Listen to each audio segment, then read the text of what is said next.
menarik pemirsa, Kapolri Jenderal Listio Sigit Prabowo menolak dengan tegas ide yang menempatkan Polri di bawah kementerian.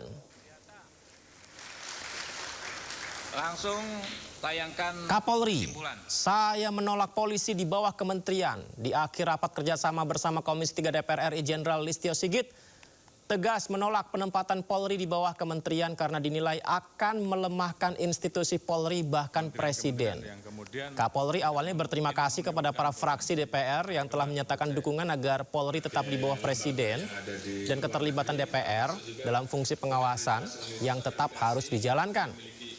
Kapolri Jenderal Listio Sigit Prabowo juga menyebut penempatan Polri di bawah kementerian khusus akan menimbulkan potensi matahari kembar hingga ia meminta jajarannya memperjuangkan posisi Polri tetap di bawah Presiden. Beberapa orang yang menyampaikan ke saya lewat WA bahwa mau enggak Pak Kapolri jadi menteri. Mohon maaf Bapak-bapak dan Ibu-ibu sekalian, kami tentunya institusi Polri menolak kalau sampai ada usulan Polri berada di bawah kementerian khusus.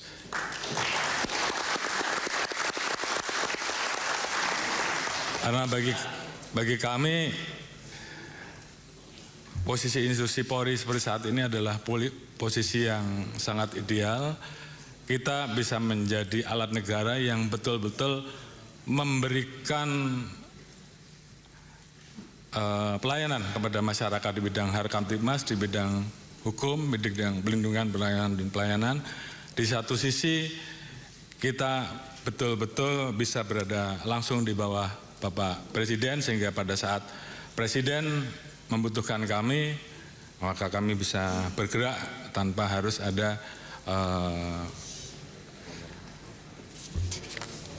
kementerian-kementerian yang kemudian tidak mau, ini menimbulkan potensi matahari kembar menurut saya. Jadi kalau tadi saya harus memilih karena beberapa kali ada yang menyampaikan Kapolri sudah 5 tahun, kalau saya harus memilih, dan kemarin sudah saya sampaikan, bahkan ada beberapa orang yang menyampaikan ke saya lewat WA bahwa mau enggak Pak Kapolri jadi Menteri Kepolisian. Dalam hal ini saya tegaskan bahwa di hadapan Bapak-bapak dan Ibu-ibu sekalian dan seluruh jajaran bahwa saya menolak polisi di bawah kementerian.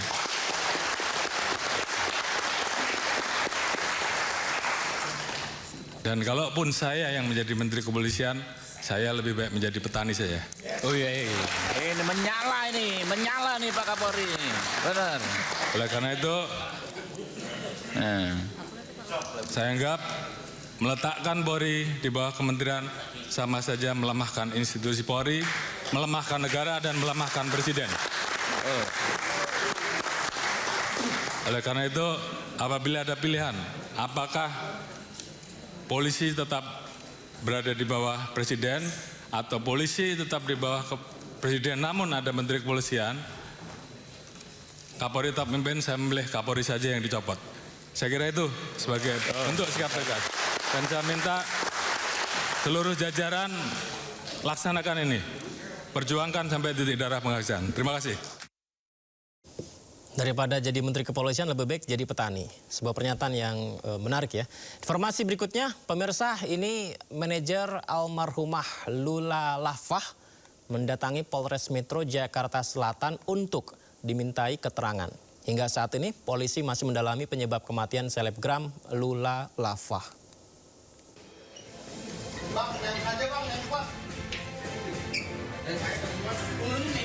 Adita Baskara, manajer almarhum Lula Lafah, mendatangi Polres Metro Jakarta Selatan untuk memberikan sejumlah keterangan terkait kematian sang selebgram.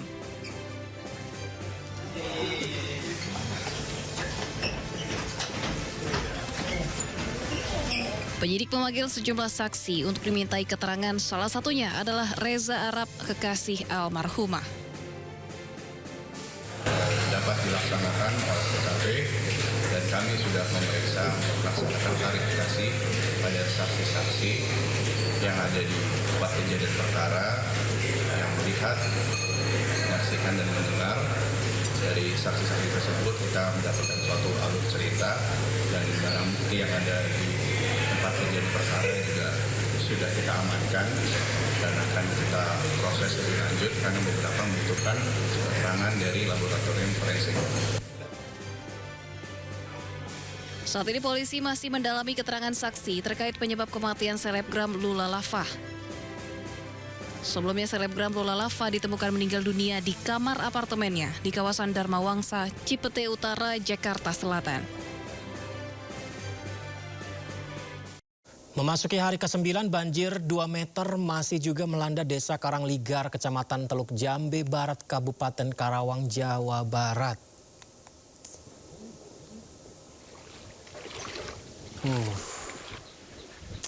Ini seperti perkampungan di tengah sungai. Debit air di Desa Karangligar, Teluk Jambe Barat, Karawang, Jawa Barat sangat-sangat tinggi. Dan belum menunjukkan tanda-tanda surut. Ketinggian air bahkan setinggi genteng rumah warga. Selain ratusan rumah warga yang masih terendam banjir, sejumlah sekolah, kantor desa, dan bangunan lain masih terendam, masih lumpuh akibat banjir yang melanda. Warga pun tidak bisa beraktivitas.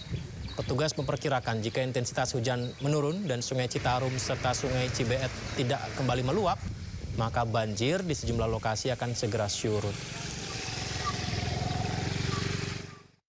Itu di Karawang, pemirsa. Di Tangerang juga banjir hingga hari keempat ini. Ratusan rumah di Kelurahan Priuk, Kecamatan Priuk, Kota Tangerang masih terendam hingga sekarang. Warga pun bertahan di posko pengungsian.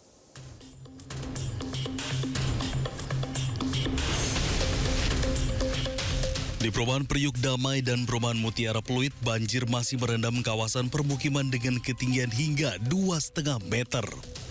Hingga saat ini ada 4 titik wilayah yang masih terendam banjir.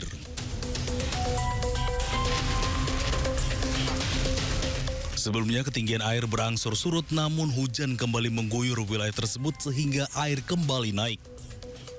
Kita lihat untuk ketinggian air, kemarin sudah mulai surut sekitar 1 meter. Namun pagi ini karena semalam sekitar pukul 1 sampai pagi tadi jam 4 turun hujan cukup deras. Jadi ketinggian air kita lihat pagi ini sudah naik lagi. Sekitar 40 cm naiknya. Pemerintah Kota Tangerang terus memaksimalkan sejumlah mesin pompa air di wilayah terdampak banjir agar bisa segera surut dan warga dapat beraktivitas kembali. Dari Tangerang, Banten, Sukron, iNews melaporkan. Pemirsa, hujan deras yang mengguyur Bekasi sejak dini hari menyebabkan banjir di sejumlah wilayah di Bekasi kembali terjadi. Banjir dengan ketinggian air 60 cm melanda kawasan Pondok Ungu Permai dan menyebabkan aktivitas warga terganggu.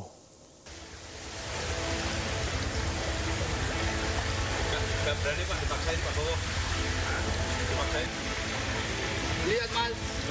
Akibat curah hujan tinggi sejak Minggu hingga Senin dini hari mengakibatkan sejumlah wilayah di Bekasi kembali terendam banjir. Salah satunya kawasan perumahan Pondok Ungu Permai, Sektor 5, Desa Babelan, Kecamatan Bahagia, Kabupaten Bekasi, Jawa Barat. Ketinggian air 60 cm hingga 80 cm merendam badan jalan hingga mengakibatkan kendaraan roda 2 yang melintas mengalami mati mesin. Selain curah hujan yang cukup tinggi, banjir di jalan tersebut juga akibat saluran drainase yang kurang baik hingga genangan air terjadi. Udah dari kapan nih bikin banjir nih? Hujan dari jam 2 malam. Di sini hujan dari jam 2 malam. Kalau hujan selama 4 jam atau 3 jam di sini udah pasti banjir sini. Ya pasti banjir Iya, ya? di Marakas nih. Kira-kira kalau akses ke sini tuh terhambat nggak sih kayak untuk aktivitas? Pasti terhambat, motor nggak bisa jalan gitu. Warga berharap masalah banjir akibat saluran air yang kurang baik tersebut bisa segera diatasi. Dari Kabupaten Bekasi, Jawa Barat, Gilang Yusufan, iNews melaporkan.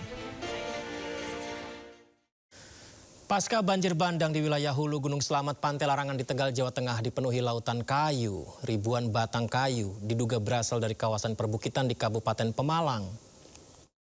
Simpan dulu kayu, posisi laut larangan. Kayu ini gede-gede teman.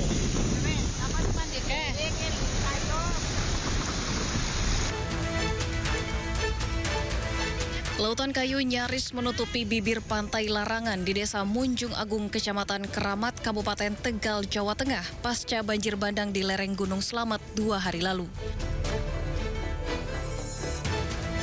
Ribuan batang kayu ini terbawa banjir bandang dari kawasan wisata Guci dan Pulau Sari Pemalang. Tak hanya membawa material kayu, banjir bandang juga membawa pipa-pipa air panas ke laut yang diduga berasal dari hulu Sungai Gung, kawasan wisata Guci.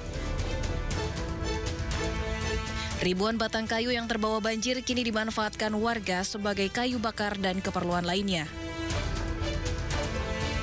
Diperkiraan dari desa-desa itu yang kena gelondor, dari Kuci, dari mana aja yang kena gelondor. Selain kayu apa saja mas katanya? Ya pertama itu keluarnya ikan nila. Ikan nilanya udah habis, itu keluarnya kayu. Jenis kayu yang terhampar di pantai Larangan pun bervariasi, mulai dari jenis sengon, pinus, albasia, hingga mahoni. Tak hanya kayu, warga juga sempat menemukan ikan-ikan air tawar pasca banjir bandang. Dari Tegal, Jawa Tengah, Yunibar, iNews melaporkan.